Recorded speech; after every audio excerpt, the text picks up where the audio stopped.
Hello दोस्तों, आपका फिर से स्वागत है एक नए शानदार वीडियो में। और इस वीडियो में हम एमएस एक्सेल के कंडीशनल फॉर्मेटिंग के बारे में पूरी फुल डिटेल्स बताने वाले हैं, जिसमें हम हर एक कमांड के बारे में पूरा फुल डिटेल्स बात करेंगे। तो वीडियो के अंत तक बने रहें। और अगर आप चैनल पर पहली बार आए हैं तो प्लीज चैनल को सब्सक्राइब जरूर कर लीजिएगा। तो चलिए बिना देर के इस वीडियो को शुरू करते हैं। यहाँ देखेंगे आपका स्टाइल ग्रुप है। कंडीशनल फॉर्मेटिंग जो होता है, कंडीशनल फॉर्मेटिंग ये कई तरह से काम करता है। जैसा कि यहाँ देखिए हमने होल्ड कराया, तो यहाँ देखेंगे जैसा वैल्यू है उसके अकॉर्डिंग वैसा कलर यहाँ फिल कर रहा है। तो इससे हम यही काम करता है कि जो हमारी वैल्यू जैसी रहती है उसके अकॉर्डिंग वैसा अलग अलग तरीके से क्या करता है, हाईलाइट करने का काम करता है। जैसे यहाँ देखेंगे हाईलाइट करने के लिए कई तरीके हैं, जिसमें आपका पहला है हाईलाइट सेल्स रूल्स। यहाँ देखेंगे वो एरिया आपको हाईलाइट कराएगा या वैल्यू हाईलाइट कराएगा जिसमें आपकी बड़ी वैल्यू रहे या छोटी वैल्यू रहे या बीच में से वैल्यू रहे या बराबर के। तो इसे अलग तरीके से हाईलाइट करते हैं। जैसे कि मान लीजिए मेरे पास यहाँ से एक लंबी चौड़ी ये डेटा है। जैसे कि मान लीजिए हम ये मंथली वाले रिकॉर्ड के हम क्या करेंगे, यहाँ से पूरा रेंज हम ले लेंगे। रेंज लेने के बाद कंडीशनल फॉर्मेटिंग में आप जाइएगा और यहाँ सेल रूल्स में, और यहाँ देखेंगे ग्रेटर देन है, इस पे आप क्लिक कराइएगा। जैसे ही हमने क्लिक कराया तो यहाँ देखेंगे 38,200 वैल्यू के ऊपर जितनी भी है, क्योंकि हमने ग्रेटर देन अप्लाई किया है कि 38,200 के ऊपर जितनी भी वैल्यू है सारे वैल्यू को हाईलाइट कर दिया है। आप चाहें तो इनको हटा करके अपने अकॉर्डिंग भी डाल सकते हैं। जैसे मान लीजिए इसको हम यहाँ करेंगे हटा करके, मान लीजिए हम 50,000 से चेक करना चाहते हैं कि 50,000 से ऊपर कितनी वैल्यू यहाँ पर है। तो जैसे ही हमने 50,000 अमाउंट डाला तो यहाँ देखेंगे 50,000 से ऊपर जितने भी अमाउंट यहाँ रहेंगे सारे वैल्यू आपको शो करा देंगे या अमाउंट शो करा देंगे। ऐसे अगर मान लीजिए हमने 60,000 चेक करना चाहें तो 60,000 से यहाँ देखेंगे तीन लोग यहाँ पर है, जो है यहाँ पे देखेंगे 72 है, 62 है और यहाँ पे देखेंगे 61,000 है। तो इस तरह से आप ये ग्रेटर देन का यूज कर सकते हैं कि आप वो एक टारगेट दे सकते हैं कि इससे बड़ी संख्या देखना है या नहीं देखना है, वो तो आपके ऊपर डिपेंड करता है। तो इस तरह से आप इसका यूज कर सकते हैं। हम लेस देन की बात करें तो यहाँ लेस देन पे क्लिक कराइएगा। अब यहाँ लेस देन देखेंगे सेम वही प्रक्रिया है कि यहाँ पे देखेंगे 38,200 में से जितने भी वैल्यू सबसे छोटी है वो शो करा रहा है। तो हम एक बार चेक करना चाहते हैं कि 10,000 के नीचे से कितने लोग यहाँ पर हैं। तो 10,000 के नीचे से यहाँ देखेंगे जितने भी वैल्यू है, यहाँ देखेंगे 9,800 रुपए हैं और यहाँ देखेंगे आपका है 3,900 है। मतलब इस तरह से आप इसको चेक कर सकते हैं या आपका लेस देन को। इसमें आपका अगला जो नंबर है यहाँ देखेंगे आपका बिटवीन है। बिटवीन का मतलब यहाँ ये है, जब आप इस पे क्लिक कराएंगे तो एक टारगेट देगा कितने रेंज में किसके बीच में आप ये वैल्यू चेक कराना चाहते हैं। जैसे मुझे चेक करना है कि मान लीजिए 40,000 अमाउंट्स लेकर के, और मुझे क्या करना है यहाँ पे 75,000 अमाउंट को मुझे शो कराना है। तो यहाँ देखेंगे 40,000 से लेकर के 75,000 के बीच में जितनी भी वैल्यू रहेगी सारे शो करा देगा। ये तो मान लीजिए 75,000 हटा करके मान लीजिए मुझे 60,000 हमने डाला, तो यहाँ 40 से 60,000 के बीच में जितनी भी वैल्यू रहेगी आपको यहाँ शो करा देगा। जैसे यहाँ देखेंगे 41,000 है 701 रुपए, और यहाँ देखेंगे 50,000 आपको 300 है, और यहाँ देखेंगे 41,800 रुपए है। तो इस तरह से आप इन सभी का यूज आप कर सकते हैं। अगला नंबर यहाँ देखेंगे इक्वल में है। इक्वल का मतलब यहाँ ये है कि जब आप इक्वल मतलब जो अमाउंट इसमें यूनिक है वही आप डालेंगे, वही आपको एग्जैक्टली दिखाएगा। यहाँ जैसे देखिए हमने 3900 डाला तो यहाँ बता रहा है 3900 यहाँ पर है।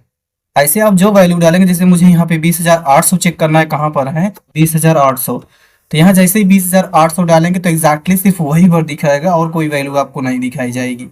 ठीक है, तो आप इक्वल मतलब एकदम बराबर जो वैल्यू है एग्जैक्टली वही आप चेक करने के लिए आप इसका यूज कर सकते हैं। अगला जो नंबर है टेक्स्ट दैट कंटेंट्स, ये सिर्फ आपके टेक्स्ट के ऊपर काम करेगा। जैसे मान लीजिए इसके हमने ये वाले टेक्स्ट को हमने सेलेक्ट कराया है और कंडीशनल फॉर्मेटिंग में गए और यहाँ पे आप क्लिक कराइएगा। जैसे इस पे क्लिक कराएंगे तो यहाँ देखिए अच्छे लाल आपको चेक कर रहा है कि अच्छे लाल कहाँ कहाँ वर्ड पर है। वैसे एक ही वर्ड पर है तो एक ही बता रहा है, सजेशन दे रहा है। ऐसे अगर मान लीजिए हमने यहाँ पे राम वर्ड डाला, जैसे ही हमें आर हमने क्लिक कराया तो यहाँ देख रहे हैं आर जहां जहां रहेगा उस सारे स्थान पर हाईलाइट हो जाएगा। जैसे यहाँ देखिए एक आर दिख रहा है, यहाँ पर भी है, यहाँ पर भी है, यहाँ यहाँ मतलब हर एक स्थान पे। तो हम यहाँ जैसे ही हमने राम डाला तो वो बता रहा है कि राम में यहाँ देखेंगे 2 स्थान, मतलब ये एग्जैक्टली ये एकदम फाइंड जैसा मतलब ये काम कर रहा है, खोज कर वो दिखाता है। तो ऐसे यहाँ पर भी वो बता रहा है राम यहाँ पर है। ऐसे अगर मान लीजिए अगर सीता चेक करना है कहाँ पर है, तो सीता देखिए यहाँ पर है। तो आप जो नाम अगर यहाँ मतलब डालेंगे एग्जैक्टली बस वही नाम बताएगा। तो ऐसा इस तरह से आप यूज कर सकते हैं। इसी में जो आपका अगला नंबर है आपका ये डेट पर काम करता है। डेट के लिए मुझे एक डेट टेबल बनाना पड़ेगा। तो जैसे मान लीजिए हमने यहाँ पे डेट के लिए एक हमने टेबल डाला। चलिए ये हमने एक डेट लिखा है, डेट थोड़ा ध्यान से सुनिएगा। हमने यहाँ पे देखिए तो इसकी थोड़ा फॉर्मेटिंग अलग है। जैसे यहाँ पे यहाँ देखेंगे आपका ये मंथ है, ये डे है, फिर आपका ये ईयर आ गया है, तो थोड़ा इधर उधर है तो लेकिन आप समझ जाइएगा। तो जैसा कि मान लीजिए इतने बीच में मुझे चेक करना है आज कौन सा डेट है, तो आज मान लीजिए आपका 15 तारीख है। तो जैसे जब आप यहाँ कंडीशनल फॉर्मेटिंग में जाएंगे और यहाँ पर जब आप यहाँ पे अ डेट एक्चुअली में आप क्लिक कराएंगे तो यहाँ देखिए यस्टरडे बता रहा है। यस्टरडे मतलब आपका कौन सा तारीख है, 14 तारीख था। ऐसे अगर मान लीजिए आपको टुडे अगर चेक कराएंगे तो आज के दिन बताएगा क्या है, आज 15 तारीख है। ऐसे अगर आपकी पूरी वीक का चेक करना है, टुमारो का लास्ट डेट अगर 7 चेक करना है तो आप इस पे प्रेस करेंगे, इसके पहले वाला जितने भी 7 दिन का रहेगा वो दिखा देगा। और यस्टरडे क्लिक करेंगे तो यस्टरडे दिखाएगा। तो आप इस तरह से आप इसका यूज कर सकते हैं। जैसे नेक्स्ट वीक दिखाना, जब आपका डेटा और लंबी चौड़ी रहेगी तो अगले वीक का दिखाएगा कौन सा है। तो अगला वीक यहाँ देखेंगे 21 तारीख से स्टार्ट हो रहा है। और अगला मंथ चेक करना चाहें तो मंथ अभी हमने पूरा डेटा बनाया ही नहीं है। तो इस तरह से ये काम करता है कि आपको एग्जैक्टली जो भी आपको डेट दिखाना चाहें उस तरह से आप इसको चेक कर सकते हैं, जिसमें आपको अलग तरीके से यहाँ से इसका कंडीशन है आप चेक कर सकते हैं। तो अगला नंबर यहाँ देखेंगे आपका डुप्लीकेट्स वैल्यू है। इसका मतलब ये है कि अगर आपको चेक करना है कि जैसे मान लीजिए हमारे पास ये एक वैल्यू पड़ी है, इसमें चेक करना है कि इनमें से कितने डुप्लीकेट डेटा है। तो ऐसे डुप्लीकेट आपको दिखाई भी दे रहे हैं, अगर आपको चेक ही करना है तो सीधे आप यहाँ चले जाइए और डुप्लीकेट्स वैल्यू पर आप क्लिक करा दीजिए। तो यहाँ बताई जा रही है कि जितने भी ये सिर्फ एमडी जो नाम लिखा है सिर्फ ये आपको इसी के सिर्फ एक आपके डुप्लीकेट नहीं है। मतलब वहां देखेंगे सीईओ, मैनेजर, सुपरवाइजर, ये जितने भी लिखा है सारे डुप्लीकेट ही है।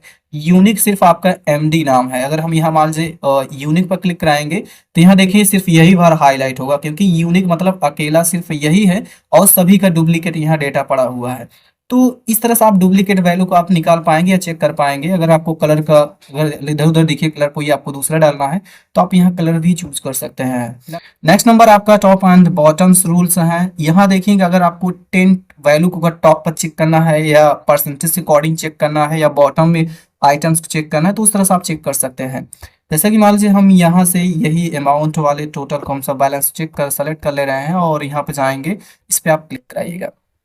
इसमें हमने एक टारगेट दिया है कि मुझे 10 वैल्यू को चाहिए जो सबसे टॉप पर रहे। तो यहाँ पे क्या करेगा, 10 वैल्यू को छाट करके वो निकालेगा जो टॉप पर रहेगा। अगर मान लीजिए 3 वैल्यू चेक करना है तो यहीं से क्या कर दीजिए, माइनस कर दीजिए 3। तो 3 क्या करेगा यहाँ पे, तो 3 वैल्यू को यहाँ पे हाईलाइट कराएगा जो आपके टॉप पर है। अगर आपको 2 दिखाना है तो आप 2 चेक कर सकते हैं। ऐसे आप यहाँ से इस तरह से आप चेक कर सकते हैं कौन सा वैल्यू मुझे कितना चाहिए। तो आप यहाँ नंबर जैसे टॉप पर दिखाएगा जितने वैल्यू आपके 5, इसमें टॉप वैल्यू जितनी भी रहेगी सारे आपको हाईलाइट करके चेक करके आपको बता देगा। कलर आपको चाहिए जैसा वो आप यहाँ से कलर भी चूज कर सकते हैं।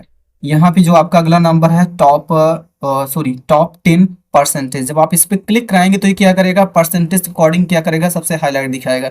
मतलब 100 में से इसमें 10% जो है सबसे हाईएस्ट पर है, इसमें जो टॉप वैल्यू पर है वो दिखाई जा रही है। अगर हम यहाँ से मान लीजिए इसकी परसेंटेज अगर हम बढ़ाएं, मान लीजिए हमने यहाँ से इसकी परसेंटेज 50% कर रहे हैं। यहाँ देखिए जब हमने यहाँ पे 50% वैल्यू डाला तो 50 मतलब 100 में से आधा जो 50% के अकॉर्डिंग यहाँ वैल्यू टॉप पर दिखाई दे रहे इतने ही। अगर मान लीजिए हम यहाँ पे 20 अगर वैल्यू डालेंगे तो 20 मतलब 20% में देखेंगे इतनी वैल्यू सबसे टॉप पर, मतलब सिर्फ 3 ही वैल्यू यहाँ पर टॉप पर दिखाई दे रहे जो परसेंटेज की 20% अकॉर्डिंग में सबसे टॉप पर है। तो इस तरह से आप इसका यूज कर सकते हैं। कलर आप अपने अकॉर्डिंग आप यहाँ से चूज कर सकते हैं और इसको फिलहाल यहाँ से कैंसिल कर दे रहे हैं। और यहाँ पे देखिएगा आपका ये क्या है, जो अभी हमने यहाँ पे टॉप 10 आइटम्स बताया तो वैसे यहाँ पे बॉटम पर है, बॉटम मतलब सबसे छोटी, इस पे आप क्लिक कराइए तो यहाँ 10 है। अगर मान लीजिए मुझे यहाँ पे क्या करना है कि 5 वैल्यू बॉटम में चेक करना है तो यहाँ क्या करेगा, 5 वैल्यू दिखाएगा जो सबसे छोटी रहेगी। और अगर डुप्लीकेट रहेगा मतलब सेम जैसा रहेगा तो एक ही दिखाएगा, मतलब दोनों को हाईलाइट करके दिखा देगा। तो इस तरह से इसका काम करता है। और यहाँ देखिए अलग तरीके से कलर है, कलर चाहे तो आप वो तो आपके ऊपर डिपेंड करता है कैसे मुझे हाईलाइट कराना है। तो इस तरह से ये बॉटम वाला आपको हाईलाइट काम करता है। ऐसे देखिए जो आपका अगला है देखेंगे यहाँ पे बॉटम 10% के अकॉर्डिंग जो आपको यहाँ हमने टॉप बताया वही आपको यहाँ तो बॉटम पे दिखाएगा। तो यहाँ देखिए हमने क्या किया है 10 लिया है तो हम इसको क्या करते हैं, सॉरी ये परसेंटेज अकॉर्डिंग है। तो मान लीजिए मुझे यहाँ पे 15% चेक करना है। 15% में सबसे जो बॉटम सबसे छोटी रहे यहाँ पे सिर्फ 2 वैल्यू है। अगर हम यहाँ मान लीजिए 20 करते हैं तो 20 में चेक कर लेते हैं सबसे छोटी वैल्यू कौन सी है। 20 में यहाँ देखेंगे 3 वैल्यू है। तो इस तरह से आप इसका बॉटम में आप चेक कर सकते हैं, वो भी परसेंटेज अकॉर्डिंग। तो यहाँ 100 में से 20% सबसे छोटी संख्या इनमें इतने हैं। तो इसी में देखेंगे जो आपका अगला नंबर देखेंगे अबाउ एवरेज और बिलो एवरेज, मतलब ये एवरेज के अकॉर्डिंग आपकी बड़ी संख्या दिखाएगा और एवरेज के अकॉर्डिंग क्या करेगा, छोटी संख्या दिखाएगा। अगर इसमें हम क्लिक कराएंगे तो एवरेज के ये अपने अकॉर्डिंग ये जांच करके चेक किया है, इनमें से सबसे टॉप वैल्यू जो है ये पर है, मतलब बड़ी संख्या में है। और वही अगर आप बॉटम अगर आप चेक कराएंगे, सॉरी हाँ बॉटम एवरेज पर, तो आप इस पे क्लिक कराएंगे तो ये अपने अकॉर्डिंग एवरेज के अकॉर्डिंग क्या किया है, मतलब 100 के एवरेज में से यहाँ से क्या किया है, इस तरह से वो निकाल कर आपको दे दिया जो सबसे छोटी संख्या रही वो भी एवरेज के अकॉर्डिंग। तो ये ऐसा ही काम करता है। और बस इतने हैं, इस तरह से काम करते हैं।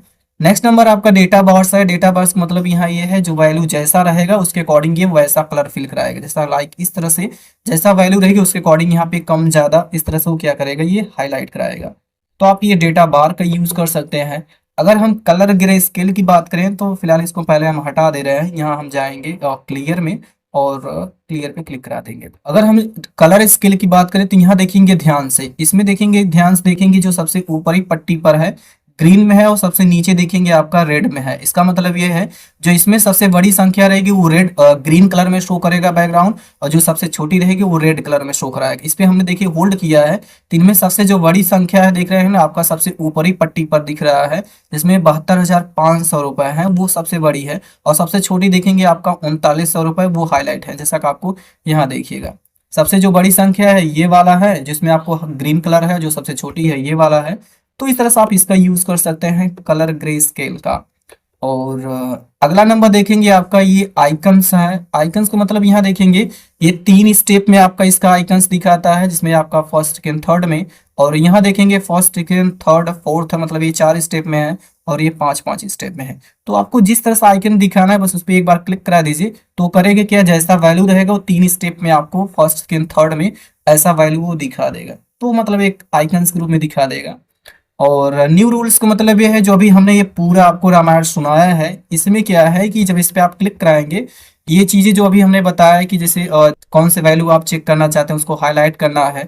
देखेंगे यहाँ पे सबसे बड़ी संख्या, सबसे छोटी संख्या, और कंटेंट मतलब जो हमने वर्ड नाम डाला था वो भी डाल सकते हैं, बराबर बिटवीन का भी आ गया है। और रैंक में देखेंगे सबसे टॉप वैल्यू पर है, अबाव एंड बिलो के अकॉर्डिंग है, डुप्लीकेट्स वैल्यू आप यूनिक चेक कर सकते हैं, और रिटर्न माइंड मतलब अपने अकॉर्डिंग फार्मूला डाल के काम कर सकते हैं। नेक्स्ट नंबर आपका क्लियर है। क्लियर में देखेंगे आपका पहला नंबर से ये है क्लियर रूल्स फ्रॉम सेलेक्टेड, मतलब जो एरिया आप कंडीशनल फॉर्मेटिंग का आप लगा रहेंगे अगर वो सेलेक्ट रहेगा तो इस पर क्लिक करती है वो क्या करेगा, तुरंत हटा देगा। अगर ऐसे ही मान लीजिए आपके पूरे वर्कशीट में कहीं कहीं आपने लगाया, अगर आप चाहते हैं हटाना, तब उसके लिए क्या करना है, ये आपको सेकंड नंबर यूज करना है। पूरी एंट्री मतलब पूरे वर्कशीट में कहीं भी लगा रहेगा तो वो हटा देगा। और जो नीचे आपको देखेंगे दोनों डार्क में दिख रहा है, तीसरा नंबर डेटा टेबल मतलब टेबल में रहेगा, तो मतलब टेबल में जो कुछ भी आप यहाँ से कंडीशनल फॉर्मेटिंग लगाए रहेंगे टेबल में, तो ये क्या करेगा, हटाएगा ये थर्ड नंबर। और जो फोर्थ नंबर रहेगा ये टेबल में रहेगा, तब आपको ये कंडीशनल फॉर्मेटिंग लगाए रहेंगे तब ये हटाएगा। तो टेबल का मतलब यहाँ ये है कि जैसे आप यहाँ फॉर्मेट एज टेबल लगाए रहे हैं या तो आप यहाँ से टेबल अप्लाई किए रहे तो वो आप कंडीशनल फॉर्मेटिंग लगा रहे हैं तब वो ऑन होगा। और यहाँ पर टेबल का मतलब ये है कि जब आप टेबल ये अप्लाई किए रहेंगे तब क्या करेगा, तब ये कंडीशनल फॉर्मेटिंग आपका ये वाला जो आपका यहाँ पर है ये फोर्थ नंबर, तब ये आपका ऑन हो जाएगा। तो इसको आप यहाँ से क्लियर कर सकते हैं। बस इतना ही काम करते हैं, मतलब हटाने की रहते हैं। ये टेबल में करता है, आपके टेबल में काम करता है। इसमें देखेंगे जो आपका मैनेज रूल्स है, इसका मतलब यहाँ ये है कि जो आपने जो भी ये कंडीशनल फॉर्मेटिंग कहाँ कहाँ लगाया है, क्या क्या लगाया है, उसको ये दिखाने का काम करता है। तो अभी फिलहाल जब इस पर क्लिक कराएंगे तो अभी हमने लगाया था, इसको डिलीट कर दिया था, तो एक बार हम लगा के फिर से दिखाई दे रहे हैं। और जैसे मान लीजिए हमने यहाँ से क्या किया, इस पे डेटा बार अप्लाई किया, ठीक है, मान लीजिए हमने ये लगाया। तो जब हम यहाँ जाएंगे मैनेज रूल्स में तो बताएगा आपने क्या अप्लाई किया था। तो यहाँ देखेंगे वो दिखाई दे रहा है, आप चाहें तो यहाँ नया रूल्स लगा सकते हैं, एडिट कर सकते हैं, और चाहे तो आप यहाँ डिलीट भी कर सकते हैं। मतलब ये मैनेज रूल्स क्या करता है, वो बताता है कि आपने क्या क्या अप्लाई किया है कंडीशनल फॉर्मेटिंग में। तो ये है आपके total conditional formatting. Next command यहाँ देखेंगे हमारा फॉर्मेट एज टेबल है। ये फॉर्मेट एज टेबल करता है क्या है, ये टेबल ही जैसा टेबल एक जनरेट करता है, मतलब ये अल्टरनेट टेबल जनरेट करता है। जैसे कि हमने यहाँ पे सेलेक्ट कराया रेंज और फॉर्मेट एज टेबल पर हमने क्लिक कराया, तो यहाँ देखेंगे इस तरह से आपके टेबल क्या करता है, बने बनान रहते हैं। जैसे उस पर आप क्लिक कराएंगे क्या करेगा, टेबल ये ऑटोमेटिक जनरेट कर लेता है। हाँ एक बात और है, यहाँ देखिए अगर आपका टेबल अगर रेंज नहीं लिए हैं तो आप यहाँ से टेबल का रेंज ले लीजिए, वैसे हमने ऑलरेडी लिया है तो आप यहाँ ओके कर दीजिए। इस पर क्लिक करते तो यहाँ देखेंगे आपका क्या करेगा, ये टेबल आपका जनरेट इस तरह से कर देगा। अब यहाँ देखिए एक कलर आपका रो को किया है, दूसरे को छोड़ दिया है। हाँ एक बात और इसमें खासियत ये है कि एक बार अगर अप्लाई हो जाता है तो इसकी फॉर्मेटिंग क्या होती है, ऑटोमेटिक चेंज होती है। यहाँ देख रहे हैं ना, इस तरह से इस तरफ देखेंगे ना, हमने चेंज कर रहे हैं तो यहाँ देखेंगे ऑटोमेटिक वो चेंज हो रहा है। तो ऐसा ये खास काम करता है। जैसे हमने ये अप्लाई किया तो यहाँ देखेंगे ऐसा है, और अगर हम मान लीजिए ये वाला लेना चाहते हैं इस पर क्लिक कराएंगे तो इस तरह से काम करता है। तो इसको हम यहाँ से हटा दे रहे हैं। देखिए अगला नंबर आपका सेल स्टाइल है। सेल स्टाइल का मतलब ये है जैसे कि मान लीजिए आपने ये जो हेडिंग बनाया है और पूरा एक हेडिंग हमने सेलेक्ट कराया और चले गए हम यहाँ पे सेल स्टाइल पर। और यहाँ देखिए जब हम अलग तरीके से स्टाइलिंग यहाँ दिखाई दे रहा है, जैसे यहाँ देखिए नॉर्मल में है, कैलकुलेटर में है, और तो यहाँ आप जैसा आप जिस पे क्लिक कराएंगे उस तरह से क्या होगा, इसकी स्टाइलिश और डिजाइनिंग चेंज होती जाएगी। तो आप इस तरह से इसका यूज कर सकते हैं। आई होप आपको ये वीडियो काफी पसंद आया होगा। अगर आपको वीडियो अच्छी लगी हो तो वीडियो को लाइक कर लीजिएगा और दोस्तों के साथ शेयर करना ना भूलें। दोस्तों के साथ शेयर जरूर कर दीजिएगा। और अभी तक चैनल को सब्सक्राइब नहीं किया है तो प्लीज चैनल को सब्सक्राइब कर लीजिएगा। और मिलते हैं अगले वीडियो में, तब तक के लिए टेक केयर, बाय, जय हिंद।